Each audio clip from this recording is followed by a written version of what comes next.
Greetings, friends. Ireland is only a nation of what, around 4 million today? And it never really recovered from the potato famine in terms of population. Maybe it has now with immigration because they've been flooded with third worlders, which is too bad for them because they never colonized the third world and they're getting flooded with that. But Ireland produced the Cranberries in the 90s. That was a good band.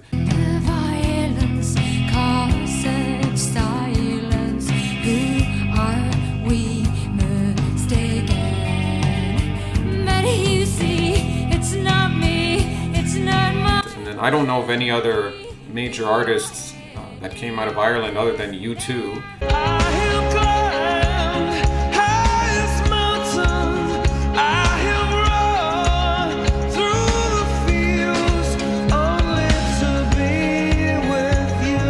And U2, not really a fan of them. I mean, they did arena rock fairly well, but they certainly sold out to the mainstream. And could you say Enya also sold out? I don't know. I mean, she's in the mainstream. She was promoted, but I don't think she was pushing that sort of globalist rock that U2 was doing. She's completely different. Enya is famous as a vocalist and a musical composer from Ireland. She was active from the early 80s up until the present time.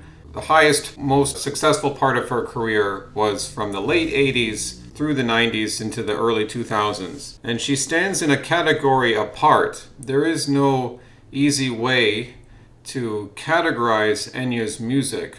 It's not like any of the other female singers that made their way into mainstream success of her time. It's not like Celine Dion, who was famous for that song in the Titanic, My Heart Will Go On, this sort of cheap romance sort of stuff.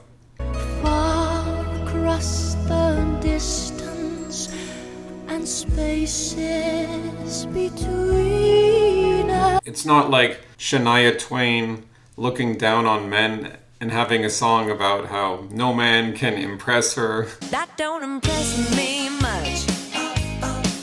So you got the looks, but have you got the touch? Like it was a well-produced song. Shania Twain produced good pop, but she couldn't compare to Enya. She wasn't even on the same plane or level of existence as Enya. Neither was Celine Dion. If you go more into pop culture like rock and Gwen Stefani of No Doubt, she's just a girl in the world and wearing sexy outfits and I'm just a girl, a little lonely.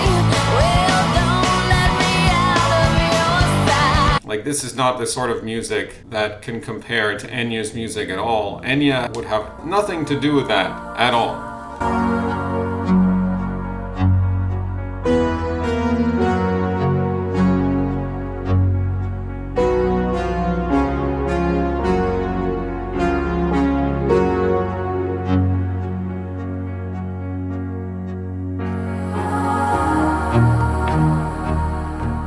She really is a gem, and I wonder how she was allowed to be propagated in the mainstream, because her music, if not exactly high culture, does bring us back to an appreciation that might be called high culture. Besides being beautiful in and of itself and extremely elegant and exquisite,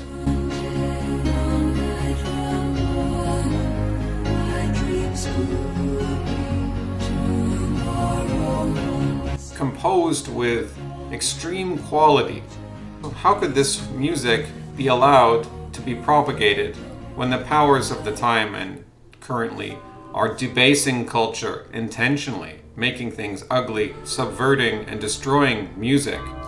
Why would they allow Enya to be propagated? Because it was the BBC in 1987 that initially allowed her an audience with her contribution to a soundtrack for one of their films about the Celts or historical documentaries.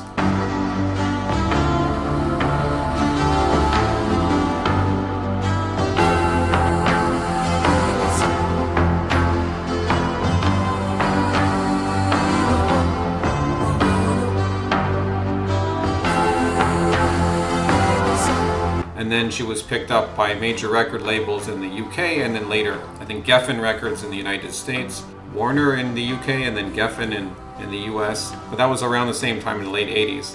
And then she didn't even have to tour. They literally signed her and she was just very creative for most of her life in the studio. She worked with other people. I don't know if she composed all of her music on her own, but she composed a lot of it, that's undeniable, and she performed the vocals.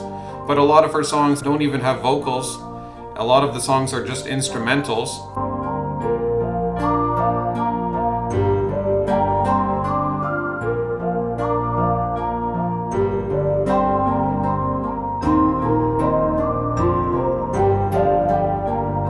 There's several kinds of songs she does, and a lot of the songs that do have vocals might not even have words that you could understand. They might just be kind of vowels. She even sang in made-up languages from Tolkien or some other made-up language like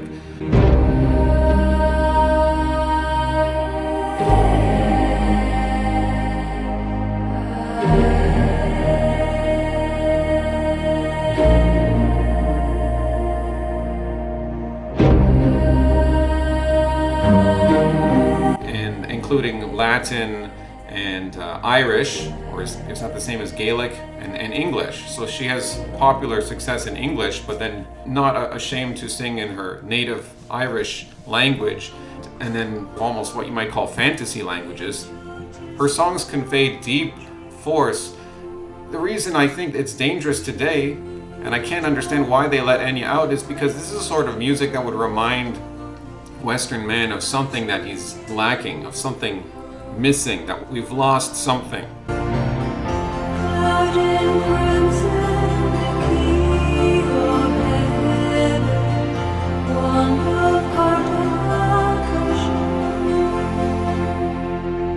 And we haven't heard this music.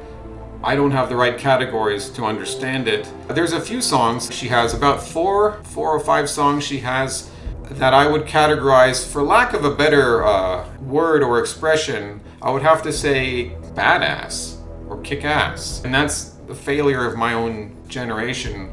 I know these are crude expressions. I just don't have any other words.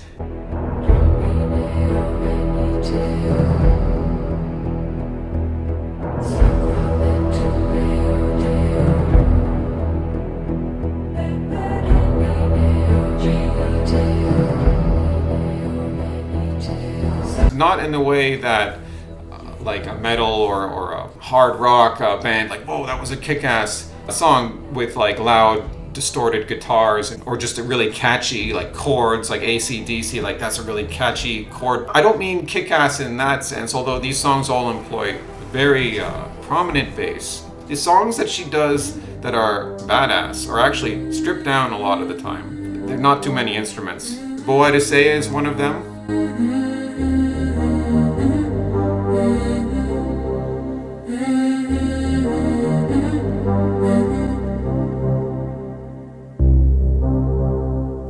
There's a moment where there's a space and the bass just comes in. Boom. That might be the juiciest, most profound bass note that I've ever heard. Boudica or Boa de Seia, however you pronounce it, the queen who fought the Romans and lost and took poison at the end because all was lost for her. Her song is not involving any words that would be able to be read or understood, but the bitterness, the bittersweetness of the story comes through that song, through the instrumentals and through her vocals, extremely clearly. Another one is Ebudai. Again, I don't know how to pronounce these Irish words.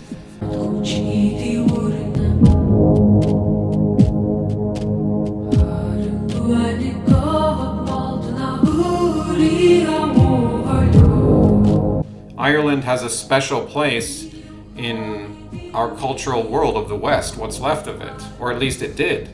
It was always thought of as the edge of the world. It was a place where things flipped. It was a place of great natural beauty, mysterious forces lurking within the forests and the oceans. But I digress. This is something that goes beyond and above local cultures. How this sort of music can speak to you and convey these sorts of feelings through tone, through the instrumentals and the elegant and polished nature that she developed uniquely of layering vocals. She tends to sing about the ocean, the voyage, the passage of time, movement itself, things going around, a journey beginning, a journey ending. The turn I had just taken, the turn that I was making, I might be just beginning, I might be near the end. She certainly sings about the natural world, the moon, the sky, and there is a dreamlike quality to a lot of her music, and a rhythm which kind of skips. It kind of pulls you along like a dance.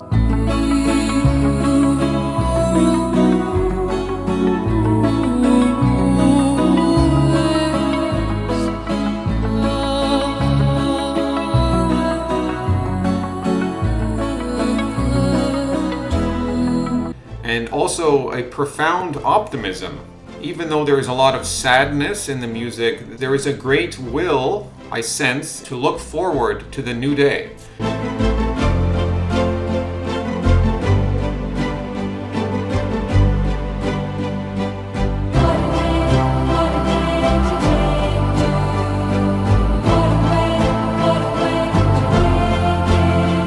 And she never seems to have performed live, like she never did a live tour. She's only done certain specific events where she might do a song or two, from what I've gathered. The thing is, you can't actually recreate this music on the live stage the same, so maybe she wouldn't really want to. I've yet to hear one song of hers, and I haven't listened to all of her music. I've listened to a lot of it, but I have yet to hear a song that was really built on a drum beat. Like, there might be some, but her music is not really modern in that sense, because modern music is built on drum beats, at least since the 50s. Of course she has percussion, of course there are beats in her music, but you could remove those elements without it affecting the structure of the song.